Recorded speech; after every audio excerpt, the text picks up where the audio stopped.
Well, welcome back, and it's another episode. Yes, another one on what is it? Oh, it's the Yamaha. Yeah, that one. And we're buttoning it up, kinda. Except for these fuckers, which we're still trying to loosen up. Anyway, whatever the case, thank you for tuning in again, and thank you for watching. And if you haven't already, please subscribe right now. Should I say smash that button? That's what everyone else says. Yes, please encourage others to watch my lunacy. Uh-oh, now what's he doing? Yeah, me and my pal, Mr. Kawasaki. Well, it was an answer to another failed attempt to get the studs out, so I bought some new flat nose vice grips. I put them in the freezer, I heated up the block, not the bolt, and then, yeah, same result. Same result with my new not a bollocks tool as well. Yes, that didn't work either. So very disappointing. Just a lot of slippage. However, I did work out a solution for this, and I know this is a bit of a sledgehammer to crack a walnut. I might do something slightly more subtle because that's a little bit, yeah. But I was actually trying to use this, the seatbelt fittings, and of course this is, well, this was perfect. Perfect gap for the pipe, absolutely perfect, snug fit on the pipe, but you know, like I said, a little bit big. So I'm going to try it with this, and I think what I'm going to need to do is just widen the gap, widen the slot, chop it off here, and that should do the trick nicely. But I tried doing it with the angle grinder, but it just, yeah, it's again wrong tool, so I think I need to fiddle ass around with a Dremel. Which is kind of tedious. Dremels are a little bit fiddly and a little bit slow, but they do get the job done eventually. First attempt, not so good. All kinds of bits to choose from, and yeah, ended up using some of these a little bit more manly, and a little bit too manly maybe for the Dremel. Second attempt is coming along nicely, and actually all I'm going to do now is drill out that top bit, because these will expand once I cut the bottom bit. This will bend round it, so as long as that is the right circumference, we'll be good. Softly, softly, catchy monkey. That worked perfectly with the Dremel. Took a little while, but there we go. There we have it. All in place, and yeah, these are good and solid. Job done. Nice. I can put my gargantuan method back in the drawer. Never know, and that might come in handy. So yes, I'm officially defeated on the studs. There's nothing else I can try. My mate Ron came over today, and he's the HVAC man, but he has more abilities than just HVAC, and he's offered to help. He has weldonizing equipment. He does, yes, and so I might just take it over to his place and try and sort it out. Because obviously if I give it to Derek, I won't see it for a month, so that's... And on the subject of months going by, guess who I heard from today? Yes, Mr. Honda CB750, who apologised for not getting back to me, and said it had been a busy couple of weeks. I think he's in a time warp. It's at least 6 weeks. Anyway, apparently the bike's still for sale, still available. Quelle surprise. So I might be going to see that next Saturday, if he responds to my response to his response. Because I have to take the FJ in for its service, and there happens to be a car show up in Flagstaff that very weekend. And David and I are probably going to that. And then there's Mr. Suzuki, who is also still available, or the bike is at least. And yes, I off to go see it this weekend, but apparently he had the title all notarized and ready to go, and his wife threw it away, so that's another week down the toilet. People. Just kind of wondering where I'm going to put another 2 bikes in addition to the 748, if that ever comes back from Derek. It's getting crowded in here. This baby needs to I don't know, go outside at least. It's technically a 2-car garage, although by British standards you could get 4 in here, but not 4 of these. And that's why American garages are bigger, because that's 2 minis parked right there. Honestly, it is. In fact, I think you could almost fit a Mini or a Fiat 500 in the trunk, in the boot. Anyway, back to the Yamaha. Yes, so I think I found a perfect place for the switch, the key switch, this key switch, and I think where it is in there, right? So I drill a hole the right size, and there's this lovely little void under here. How secure is that, right? Nobody's going to know it's there. So you can poke your finger in and turn it on. I like that. As long as there's enough clearance on the underside of the fuel tank, because that's going to sit there, right? But I think there will be. So I think that's where it's going to go. I'm going to check by putting the fuel tank on, obviously. Prior to any drillage going on, or is that drillerization? Don't get me started. Just put the tank on again just to see what clearance I've got here, and obviously, you know, that looks tight to the bottom edge of the fuel tank. But inside there is a lip, so I think we are comfortable with the amount of room that we've got.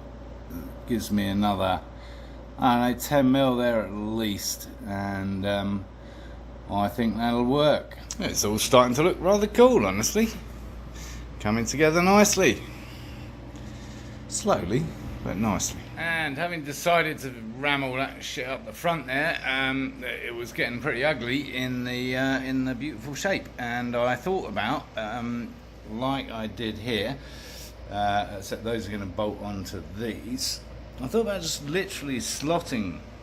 So there's a spare one that I cut out earlier, Blue Peter wise, and yeah, and I think that kind of does the job. It covers all that stuff up enough from a glancing perspective, and still allows air through, because that's important. That's why that scoop's there in the first place, I'm guessing, even when it was behind the fairing. Get some air to these boys. So yeah, I think I'm going to do something like that. And that shape isn't half bad. I'm going to leave a gap at the front so I can get some cables out to the various switches on the handlebar, or the switchgear up there, but I think that'll work nicely. Before I cut anything out, I'll just pursue it with that particular one that I've got there, because it's kind of almost the right shape. Yes, so let's take all that off. That's number 28 by my counting, and note to self, put the battery in before replacing. Yes. So the irony of my new switch location down here is that, of course, all those ridiculously long red wires that I cut, I'm going to have to extend, and the earth wire that I thought I was going to have to extend will tie up nicely with the battery there. So yes, a turn of events for sure. Twist in circumstances. So, using my preferred weapon of choice, the step drill, to do exactly that, to drill it step by step until it fits snugly in there with the little plastic catch doofers, just sitting on the edge there. Yeah, lovely. So that's that job done. And there she is. Sweet. Lovely. If you don't own a set of these and you're doing this kind of stuff, then I thoroughly recommend these, because they're just brilliant for just doing it step by step, literally getting the hole exactly the right size you want. As far as the wiring, I'm going to be doing a little reverse engineering using Matey Boy's wiring, except for that I don't need that join in there, just because it's slightly thicker gauge than anything I've got in stock, as it were. So I'm going to be using this and working out what I need and where I need to connect it up from the back. Obviously, having told all you untrustworthy types where I've put the secret location of the ignition, I'm going to have to put it somewhere else, right? Talking of useful tools, you need one of these too. Yes, we love Dyson. It's okay, I remember. Battery in place, and I only had to undo 2 of the screws that hold the tray in, so that's good. It just kind of sneaked in there even past that. So yeah, good. Alright, I know you've seen it before, but now it's all in place. Well, apart from the wiring, which I have to work out what I'm going to do with that. But yep, that's mounted up the top of the bracket, as you can see there, roughly. And giving just enough light. So that the brake light, when that's fitted, will shine out super bright. Cool. So again, I'm going to leave the connectors, those connectors, in place because when I want to take the back end off, I want to be able to easily disconnect the lights, and those guys just do the job, man. They're great connectors. Sadly, while I like this idea of the mesh there to match, I don't think it's going to work. I've got it in this side, but yeah, the whole ECU and stuff ain't going to fit because I just needed that little bit overlap with the frame there. So back to the drawing board on that one. Testing, 1, 2, 3. Running lights at the back, running lights at the front. Full beam at the front. All good. All systems are go-ish. So again, like the brake lights down here, I'm going to retain those connectors because they're bloody good, and they're easy to get apart if I need to, just in case I have to relocate them, and it just saves a lot of hassle, honestly. And we like saving hassle. Talking of hassle, I need to phone Derek, don't I? So that's that side of the handlebars completely buttoned down. Buttoned. Completely buttoned down. That's what I meant to say. And yeah, including grip. Yes, and we've gone for the same ones as the Ducati. The spare set that my wife ordered me, because actually these aren't so bad. So just that side to sort out now. Yes, that's going to be a bit more complicated. But we managed it on the Ducati. We managed to get the kill switch and the starter working, so I'm confident in that. What next? I don't know. We got lights, we got action, we got film, we got camera. Oh yes, how could I forget? My friend, the studs. Yes, and then the water cooling, and then the exhaust, and then we're kind of ready to go. So, all right.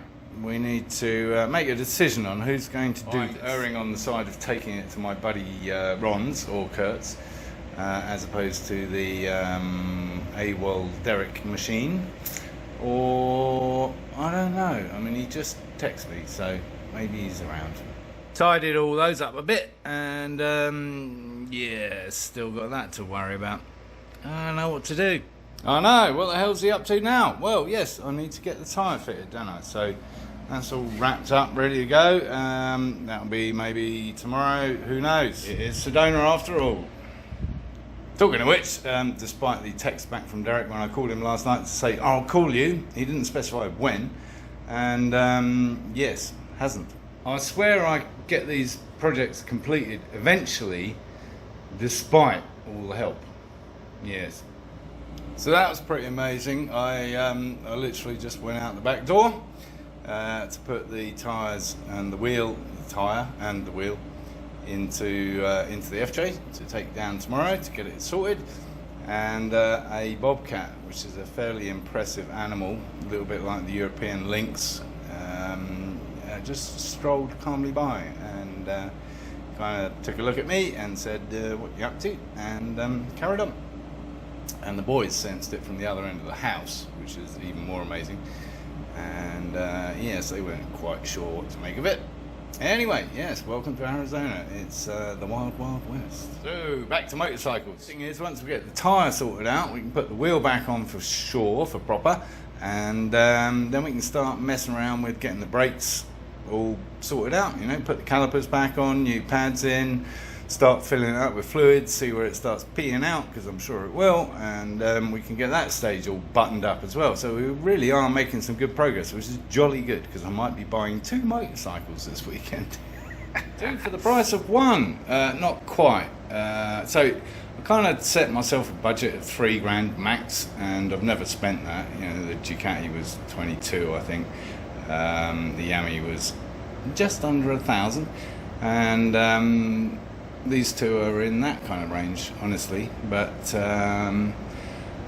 they're old school, irresistible, and I'm not going to tell you what they are. Well, if you've been watching these episodes, you'll know. Anyway, on that note, I think we'll call this episode complete, whilst the project is clearly far from. But we're getting there, slowly but surely. So thank you again for watching, and do subscribe if you haven't already. Need subscribers. Get people to subscribe, even if they don't watch. I don't care. I just need subscribers. No, I'd like people to watch, obviously. So, yes, and encourage others to watch my lunacy.